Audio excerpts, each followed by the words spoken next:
Venimos enseñando lo que ya es nuestro. Venimos enseñando que la palabra establece que hay cosas que ya son nuestras como hijos de Dios. Y el error muchas veces es ir en pos de esas cosas cuando realmente la Biblia establece que ya se nos entregaron. El tema de hoy o el subtema de hoy se llama la herencia. Ya eres heredero, no empleado.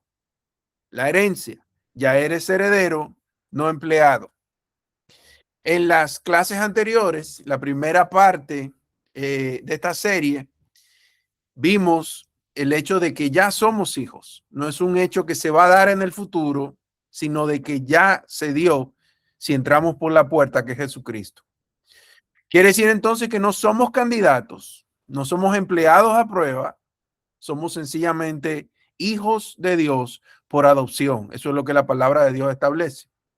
Usamos entonces la vida de Mefiboset, la figura de Mefiboset del Antiguo Testamento para ilustrar ese hombre que estaba quebrado, escondido en un lugar llamado Lodebar, que un día fue buscado no por sus méritos propios, sino por el pacto que había hecho su padre Jonatán con el rey David.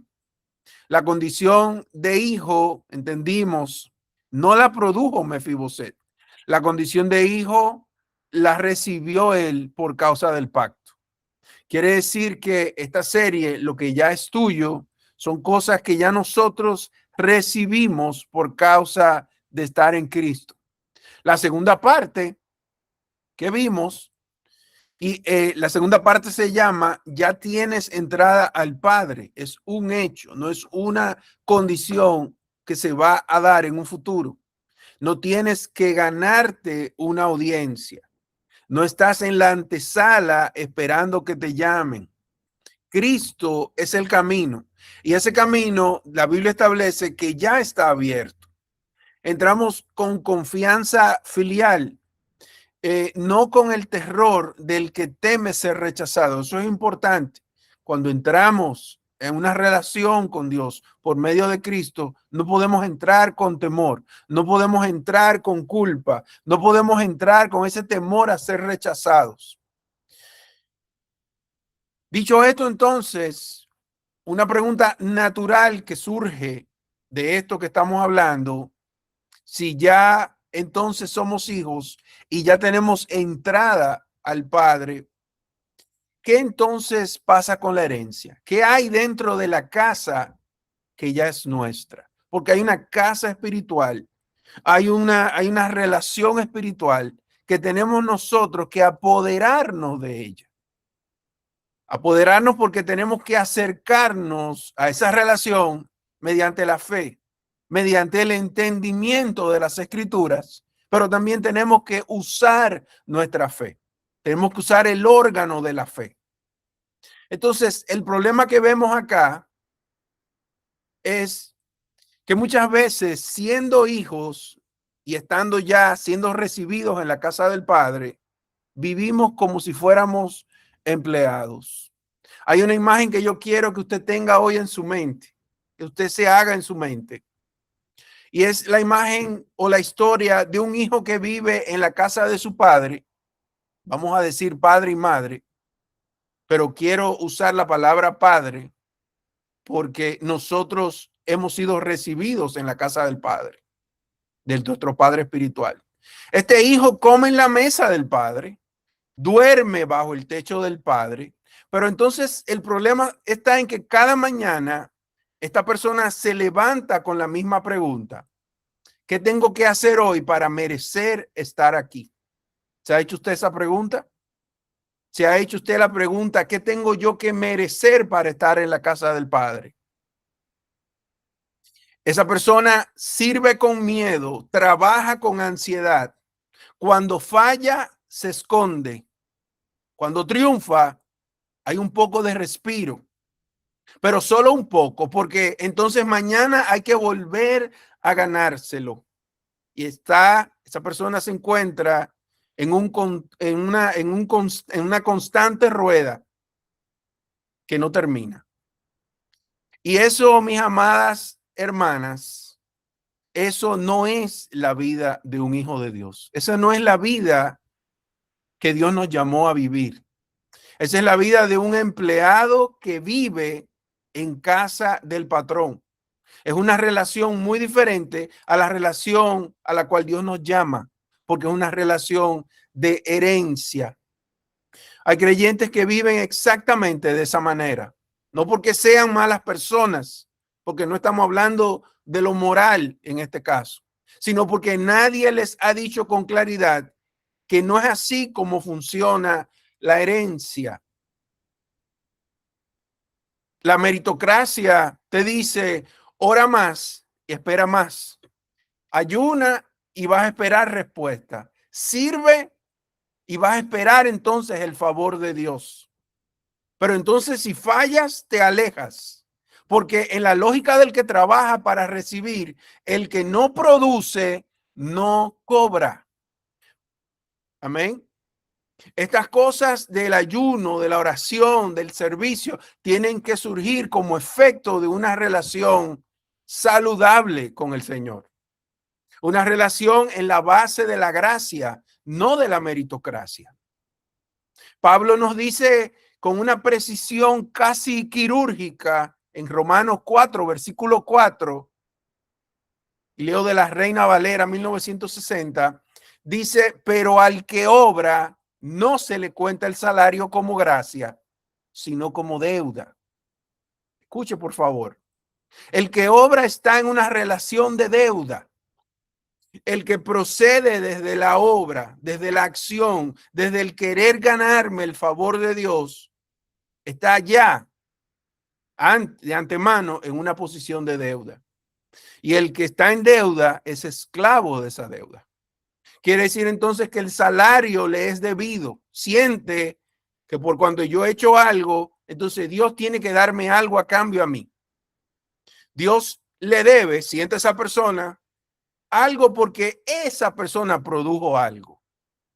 Y cuando entonces el problema con eso está en que cuando no se produce, cuando se falla, cuando se cae, cuando se tiene una semana difícil, entonces sentimos que hemos perdido el derecho de acercarnos. Y esto no puede estar más lejos de la verdad.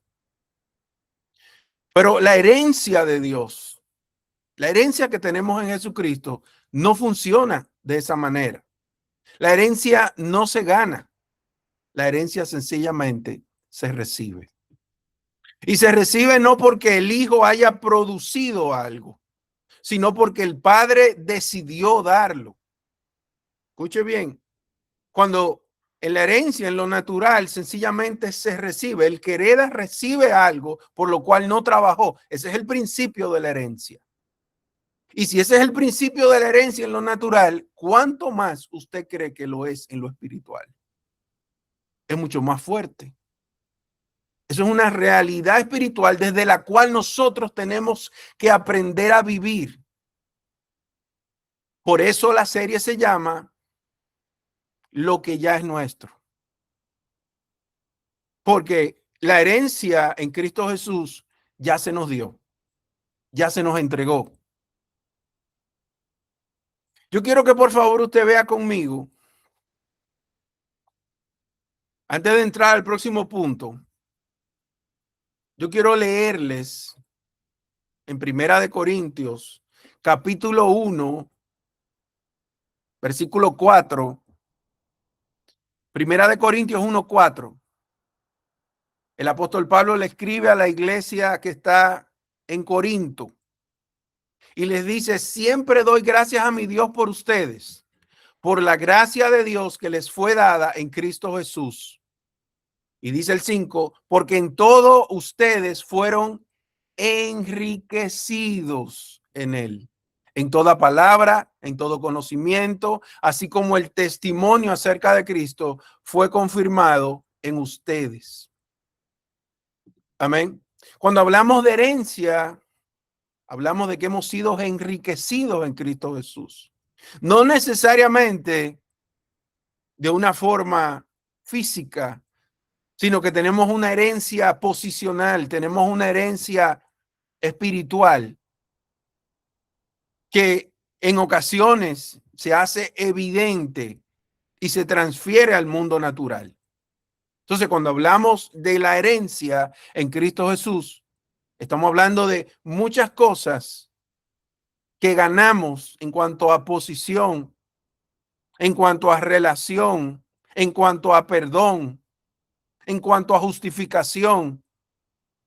Ganamos muchas cosas y fuimos enriquecidos, como le dijo Pablo a los Corintios, en Cristo Jesús.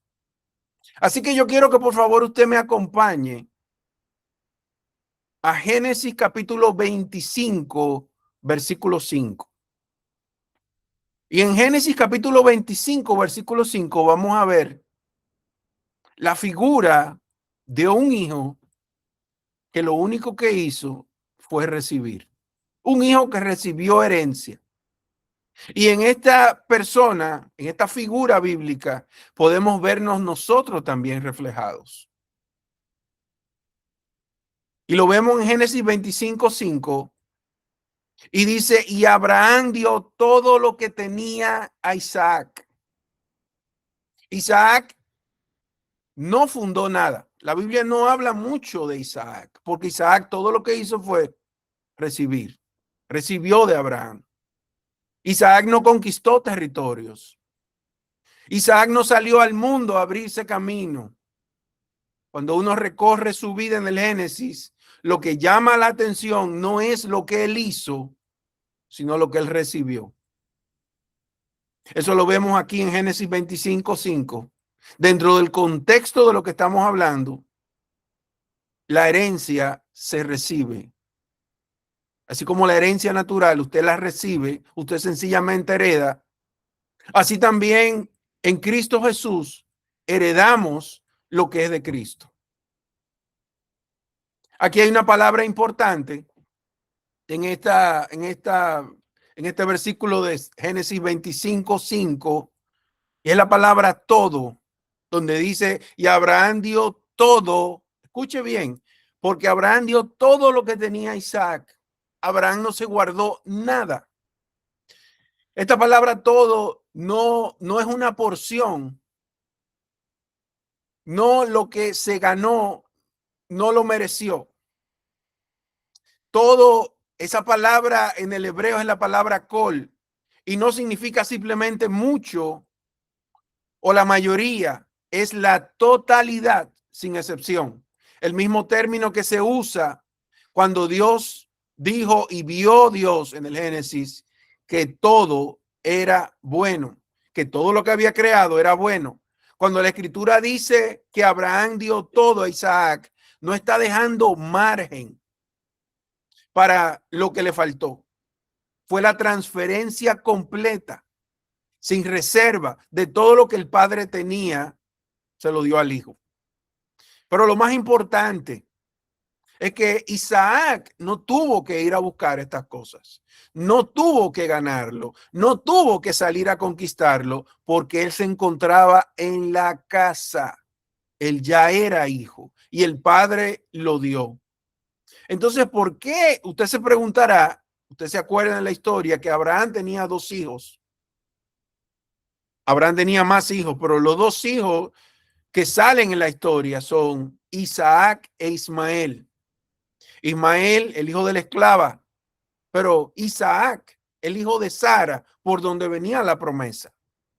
Y usted se preguntará tal vez por qué Ismael nació del esfuerzo de la carne, del intento humano de producir lo que solo Dios puede dar. Pero Isaac, por otro lado, nació de la promesa. Y lo que viene de la promesa no depende del esfuerzo humano para mantenerse. Depende de la fidelidad del que prometió. Tenemos 2 figuras. Tenemos Isaac y tenemos a Ismael. Uno nació por la fuerza. Uno nació por un emprendimiento que no estaba en los planes. Pero el otro llegó sencillamente porque se le había prometido. En ese contexto podemos decir que uno lo trajo Abraham y el otro lo trajo Dios. Hay cosas en nuestra vida que han llegado por nuestro esfuerzo, no precisamente porque Dios las haya traído. Y no estoy hablando de cosas materiales que hemos adquirido. Me refiero a esa obra incesante que muchas veces hay en nuestra alma por alcanzar la justificación delante de Dios por medio de las obras, por medio de lo que yo voy a hacer, por medio de esa actividad constante. Tenemos que entender que la vida de gracia es una vida donde usted ha recibido lo que Cristo alcanzó en la cruz. Hay un momento para hacer, hay un momento para moverse, hay un momento para alcanzar, pero son cosas que tienen que surgir de la vida del espíritu, no de la vida del alma y de la vida de la carne. Porque aunque usted ve que Abraham tenía dos hijos, uno salió de su voluntad y el otro vino por medio de la promesa de Dios. Estos dos hombres, estos dos hijos de Abraham, son el ejemplo que podemos usar, uno de los ejemplos que podemos usar en esta noche. Y usted tal vez se preguntará, ¿qué tiene que ver Isaac con nosotros? Cuando vamos a Gálatas capítulo 4, versículo 28. Gálatas capítulo 4, versículo 28. Pablo nos dice que nosotros somos ese Isaac, que nosotros en figura, espiritualmente hablando, nosotros somos ese Isaac. Dice Gálatas 4:28, así que hermanos, nosotros como Isaac somos hijos de la promesa. Quiere decir que usted y yo somos hijos del plan de Dios. Usted no se levantó un día y dijo, yo voy a ser hoy hijo de Dios. Usted ni sabía, ni conocía el propósito de Dios fuera de Jesucristo. No sabíamos el día, ni siquiera el día que Dios nos iba a salvar. No lo sabíamos. Pero estábamos ya en el corazón de Dios. Estábamos ya en los planes de Dios. Ya Dios nos había conocido. Ya Dios nos había apartado porque somos hijos de esa promesa. Por eso dice Gálatas 4:28 que así nosotros como Isaac somos hijos de esa promesa. Nosotros espiritualmente hablando somos Isaac, no somos Ismael. No somos los hijos del esfuerzo religioso, de la estrategia de la carne, del intento de producir espiritualidad desde el alma. Nosotros somos hijos de la promesa. Y esto lo tenemos que ver como algo decisivo. Los hijos de la promesa no trabajan para heredar. Los hijos de la promesa sencillamente reciben porque son hijos, porque la promesa no depende de ellos, sino del Dios que prometió. Amén. La promesa no depende de nosotros. La promesa depende del Dios que prometió. En ese contexto, nosotros sencillamente recibimos. Pero si nosotros somos Isaac, entonces, ¿quién viene siendo figura de Cristo? Cristo es el heredero por excelencia. Él es el que tiene todo. En Hebreos capítulo 1, versículo 2, lo declara de la siguiente manera. Dice, en estos postreros días nos ha hablado por el Hijo, o sea, por Cristo, a quien constituyó heredero de todo y por quien asimismo hizo el universo. De manera que usted y yo, dice la Escritura, somos coherederos conjuntamente con Cristo Jesús. Cristo es el heredero de absolutamente todo. El mismo de Génesis 25. Nosotros en él somos coherederos de lo que ya es de él. Lo que le pertenece al Hijo, le pertenece también a los hijos. No porque lo hayamos ganado, sino porque estamos en él. Cristo no nos da cosas de su herencia como si nos entregara regalos desde afuera. Cristo mismo es nuestra herencia. Todo lo que vino con él viene contigo porque estás en él. Hay una figura bien interesante y es la figura de un papel. Puede ser un papel, puede ser un billete. Si usted mete ese papel o ese billete adentro de un libro y usted cierra el libro y usted se lleva el libro a diferentes lugares, el papel sigue estando adentro del libro. So, no importa dónde el libro vaya, el papel ya está dentro del libro.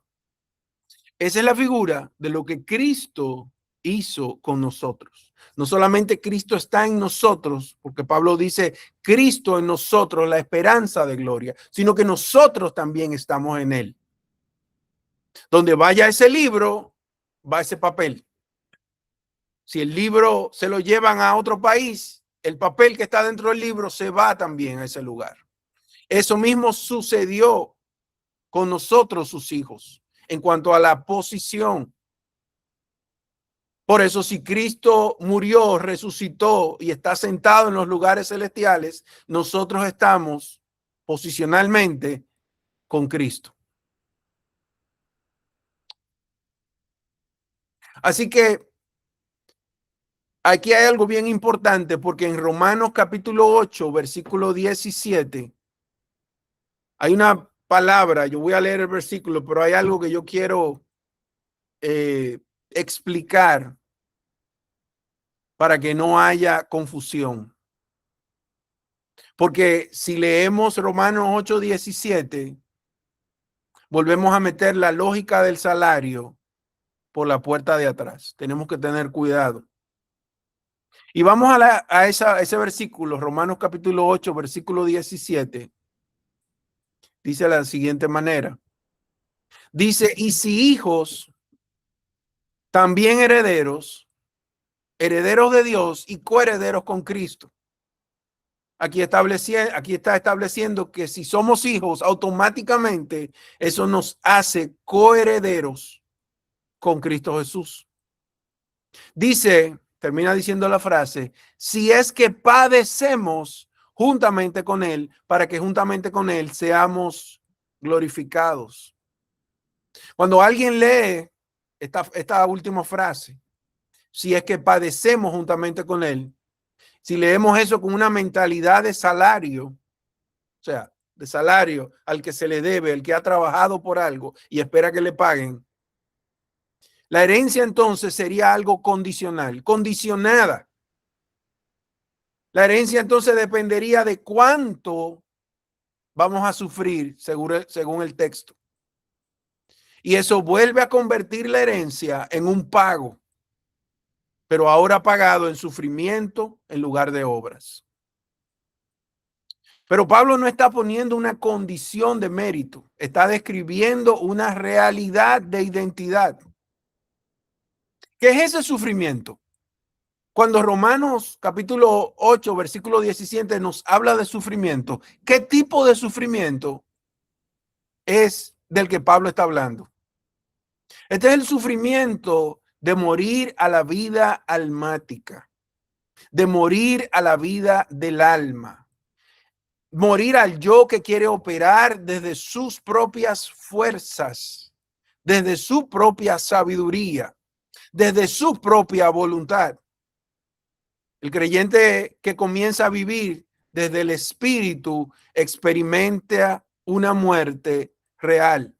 La muerte del hombre exterior, del yo que llevaba el control todo el tiempo, empieza a cesar. Y esa muerte es una muerte dolorosa. Esto no es una metáfora, es una experiencia genuina de pérdida, de quebranto, de renuncia a lo que el alma consideraba su vida. La cruz entonces no es solo un evento histórico que se contempla. La cruz es un proceso que se vive en el interior. Sufrir con Cristo es entonces participar de esa aplicación de la cruz al hombre exterior. El alma que quiere gobernarse a sí misma. La cruz hace una operación de muerte en aquellos que han decidido entregar su vida a Cristo. Y lo que Pablo entonces está diciendo es que ese camino de la muerte al yo y la gloria, son el mismo camino. No son dos caminos paralelos donde uno paga el precio del otro. Esos dos caminos son uno solo. El que muere con Cristo, dice la Escritura, también reina con Cristo. El que baja al sepulcro con él, también vive una vida de resurrección con él. De manera que la herencia no se gana con el sufrimiento, pero el heredero que vive desde el Espíritu inevitablemente va a atravesar la cruz, porque la vida del alma tiene que morir para que la vida del Espíritu pueda manifestarse. Sin una cesación de la vida almática, sin una cesación del yo, el poder de la resurrección no se va a manifestar. Usted puede tener 25, 30, 40 años en el evangelio, pero si no hay una muerte, si la cruz no ha pasado por los deseos del alma, por los deseos del yo, por el ego, no hay rastro de Cristo. ¿Y por qué entonces produce esa vida del Espíritu? ¿Y qué produce esa vida del Espíritu cuando se manifiesta? ¿Qué produce cuando esa vida empieza a fluir desde adentro? Recuerde que el Señor dijo en una ocasión, hablando del Espíritu con que iban a ser bautizados, y de su interior correrán ríos de agua viva. Un versículo que se ha usado, se ha mal usado y se ha usado. Porque lo que está diciendo es que desde el interior es de donde procede la verdadera vida. Pero esto no es un momento. Esto no es una vida de un domingo, de 2 horas. No es una vida de un retiro. No es una vida de un tiempo que tuve en la mañana y se acabó. Esto es una vida permanente. En la medida en que nuestra mente gravita hacia la realidad espiritual, en esa medida esta vida se perpetúa. Lo que Dios está buscando, que ahora nuestra vida no sea nuestra alma, sino que sea el Espíritu, sea la nueva vida que ha sido depositada en nosotros. Y vamos entonces a ver qué produce esa vida del Espíritu cuando es manifestada. Produce que la herencia comienza a habitarse. No solo a conocerse, sino empezamos a entrar en nuestra herencia. Empezamos a vivir desde nuestra herencia. Entendamos entonces que esta herencia tiene 2 dimensiones.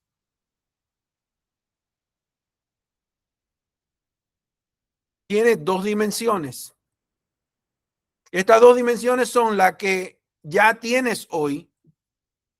La herencia no es solo futura, tiene 2 dimensiones y las 2 están igualmente aseguradas en Cristo Jesús. Existe lo que ya recibimos. El Espíritu Santo mismo es las arras, el anticipo legal, la garantía de todo lo demás. Efesios capítulo 1, versículos del 13 al 14, nos lo declaran de la siguiente manera. Dice, en él también vosotros, habiendo oído la palabra de verdad, el evangelio de vuestra salvación, y habiendo creído en él. Aquí hay 2 cosas antes de yo seguir. No es solamente la predicación del evangelio. Mire cómo dice Pablo. Dice, habiendo oído la palabra de verdad, entre paréntesis, esa palabra de verdad es el evangelio de vuestra salvación, pero añade, y habiendo creído en él. So, el evangelio se escucha, pero también se recibe, se cree, se abraza. El hombre tiene que usar el órgano de la fe para poder entrar en esta herencia. Dice, fuisteis sellados, aquellos que han creído, no solamente los que escucharon el evangelio, Pero aquellos que han creído y han entrado en esta nueva vida, dice, fuisteis sellados con el Espíritu Santo de la promesa, que es las arras de vuestra herencia hasta la redención de la posición adquirida para alabanza de su gloria. El Espíritu en ti, entonces, no es solo una presencia. Es una persona que nos acompaña, que nos dirige, que nos lleva a toda verdad. Una persona con la cual podemos tener una intimidad real. Pero aparte de eso, el Espíritu es la firma legal del Padre sobre todo lo que el Padre prometió en cuanto a herencia. Cuando Dios nos dio el Espíritu, estaba declarando, esta es mi garantía. Lo que prometí, lo cumpliré. Lo que ya tienes hoy, lo que ya tenemos hoy, incluye la justicia de Cristo, la justicia de Cristo imputada, o sea que nos fue puesta, la de Él nos fue puesta a favor nuestro. Incluye la paz con Dios como posición establecida e incluye la vida eterna. No como algo que comienza cuando nosotros morimos, sino como una posesión presente. No podemos esperar manifestar esta herencia el día que eh, el día que dejemos la tierra, ¿no? El día que durmamos, como dice la Escritura, sino que esta herencia, hay una parte de esta herencia que ya nos fue dada. Y no solamente debe ser mostrada, pero más allá de ser mostrada, esta herencia tiene que ser disfrutada por los hijos. Porque ¿para qué son las herencias sino para disfrutarlas? Cuando alguien escucha la palabra herencia, se pone alegre. Mi abuela, mi abuelo me dejó una herencia, mi tío me dejó una herencia. ¡Wow! ¡Qué bueno! Pero cuando escuchamos la herencia que tenemos en Dios, no nos ponemos alegres. No nos da alegría la herencia que tenemos en Él. Nos da alegría cualquier otro tipo de herencia, pero la herencia eterna, la herencia incorruptible, no es causa de gozo para los hijos. Primera de Juan, capítulo 5, versículo 13, lo establece de la siguiente manera. Dice, estas cosas os he escrito a vosotros que creéis en el nombre del Hijo de Dios, para que sepáis que tenéis vida eterna y para que creáis en el nombre del Hijo de Dios. Fíjense lo que dice la frase, dice, para que sepáis que tenéis. Tiempo presente, no es un tiempo futuro. Juan no dice que la vamos a tener cuando moramos. Dice que ya la tenemos, que la tenemos ahora, que la tenemos hoy. La obra de Cristo es consumada, no es provisional. Lo que Dios declaró sobre ti en Cristo no está esperando tu mejoramiento, o sea, que tú seas mejor, tu mejoramiento moral para activarse, ya está activo. Esto ya nos ha sido dado. Y alguien se preguntará, bueno, y lo que todavía no veo en cuanto a la herencia, eso también está asegurado. Hay una dimensión de la herencia que todavía está reservada, no porque Dios la esté negando, sino porque su tiempo de manifestación es futuro. Primera de Pedro, capítulo 1, versículos del 3 al 4, nos lo dicen de la siguiente manera. Dice, bendito el Dios y Padre de nuestro Señor Jesucristo, que según su grande misericordia nos hizo renacer para una esperanza viva. Esa palabra renacer es la palabra central para que usted y yo podamos recibir lo que es nuestro. tenemos que renacer, nacer de nuevo, lo cual es igual. Dice que según su grande misericordia nos hizo renacer para una esperanza viva. Esto no es una esperanza muerta. Nuestra esperanza en nuestra herencia tiene que estar viva. Dice, por la resurrección de Jesucristo de los muertos, para una herencia, y ahí está la palabra, incorruptible, incontaminada e inmarcesible, reservada, ahí está la palabra, reservada en los cielos para vosotros. Hay una herencia que tiene tu nombre, que tiene mi nombre, que está reservada para nosotros. Es bien interesante cuando a veces uno sale a comer y en un día importante, ¿no? Digamos un día de las madres o un día importante. Y dependiendo del restaurante o del lugar donde uno vaya, tienen servicio de reserva, de reservar mesas.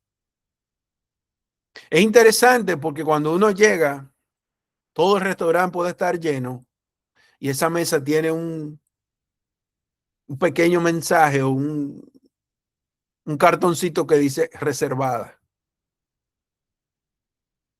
Y todo el que llega tiene que ocupar los lugares que no están reservados. Porque no importa cuánta gente llegue, la mesa ya está reservada. Hay una herencia que ha sido reservada para nosotros. Y si está reservada, yo me pregunto, ¿por qué nos preocupamos? ¿Por qué nos afanamos si hay una herencia que ya ha sido reservada? Entonces, tenemos que vivir desde lo que ya es. No es lo que vamos a alcanzar. No podemos vivir desde abajo, tenemos que vivir desde arriba, enriquecidos en Cristo Jesús. Mire lo que Pablo le dice a los corintios. Ustedes han sido enriquecidos en todo en Cristo Jesús. Esa riqueza, esa herencia, esa es la verdadera riqueza. Qué interesante que esta palabra reservada no es perdida, no es algo condicional, no es un quizás, es sencillamente reservada como una cuenta a nuestro nombre que nadie puede tocar, que ya fue depositada y espera el momento de su entrega. Romanos capítulo 8, versículo 23 nos dice, y no solo ella, sino que también nosotros mismos, que tenemos las primicias del Espíritu. Voy a detenerme, porque si hablamos de herencia, nosotros tenemos la herencia que es las primicias del Espíritu. Pero eso no es algo que se nos va a entregar más adelante. Eso es algo que ya tenemos. Eso es parte de nuestra herencia. Dice, nosotros también gemimos dentro de nosotros mismos, esperando la adopción, la redención de nuestro cuerpo. Incluso el cuerpo glorificado es parte de esa herencia futura. Y tenemos que ver que esto está igualmente seguro en las manos de Dios. El error de quien vive con lógica de salario es proyectar toda la herencia al futuro para no tener que habitarla ahora. Por eso dice cuando llegue, esas personas dicen cuando yo llegue al cielo, entonces yo voy a tener todo.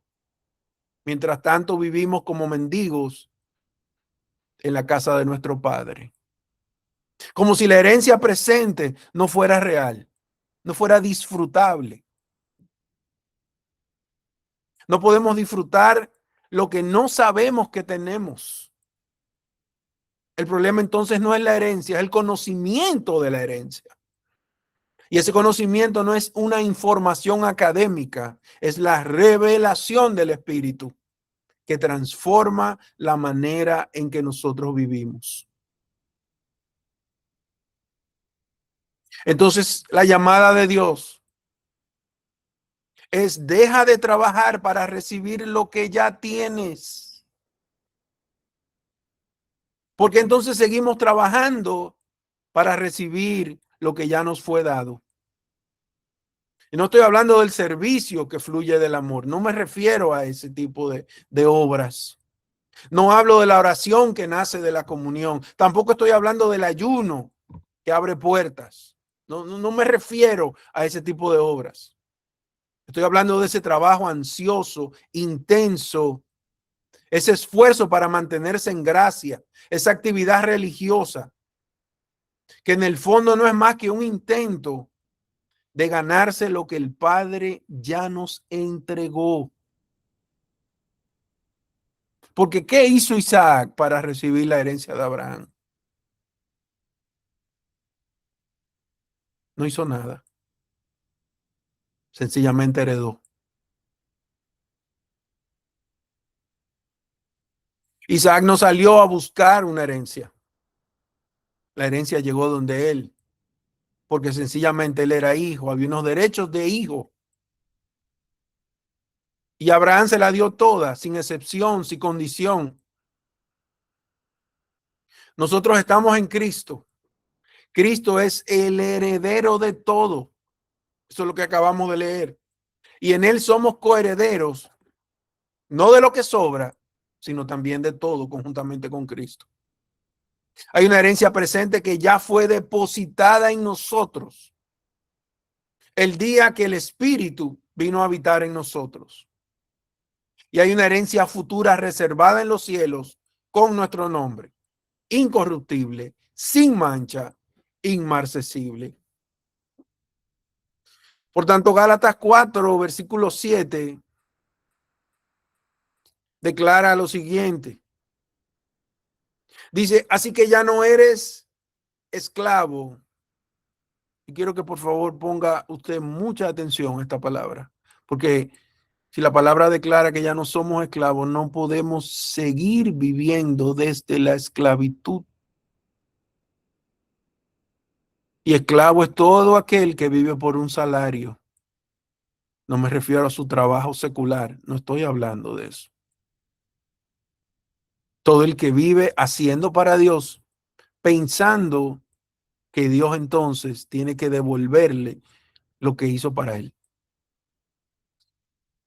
Dice Gálatas 4:7, así que ya no eres esclavo, sino hijo. Nuestra condición cambió. Dice: y si hijo, también heredero de Dios por medio de Cristo. Porque aquí está la llave de todas estas cosas que hemos estado hablando. La llave de esto es que es por medio de Cristo. Esa palabra, esa frase por medio de Cristo quita toda meritocracia. Esa palabra por medio de Cristo destruye cualquier meritocracia, cualquier obra, cualquier intento de yo acercarme a Dios bajo una buena conducta. Porque, mis amados hermanos, esa no es la gracia de la Biblia. Ese no es el evangelio de gracia. Ese es el evangelio de obras. Y el que obra para Dios siempre va a estar en deuda. Ya no eres esclavo, ya no eres empleado, ahora eres hijo. Y si somos hijos, entonces somos herederos. El ser heredero es la consecuencia del hecho de que somos hijos. No es que serás, tampoco no es que podría ser si te portas bien. La Biblia declara claramente que ya eres heredero. La invitación hoy no es a trabajar más, es a recibir lo que es tuyo. Para poder nosotros poder recibir, tenemos que callar la actividad del alma. Tenemos que entrar en un reposo y decirle a Dios: Señor, sencillamente, yo recibo lo que ya tú conseguiste en la cruz del Calvario. Eso va a quitar de sus hombros una gran carga. Los hijos de Dios viven cargados en desconocimiento, no de lo que Dios le ha entregado, sino en desconocimiento de que eso Dios ya se lo dio. Y tenemos que empezar entonces a pensar, a vivir desde un nuevo entendimiento, desde un entendimiento que opera desde un nuevo pacto, desde un entendimiento que opera desde la gracia, no desde la obra. Así que con estas últimas palabras,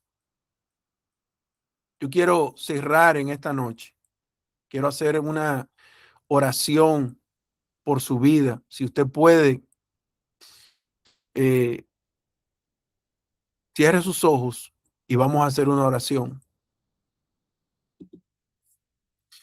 Padre, en el nombre de Jesús, en esta preciosa noche, declaramos sobre cada persona aquí presente que no es empleada, que es hija, que no está aquí, Señor, para ganarse un salario, está aquí para recibir una herencia.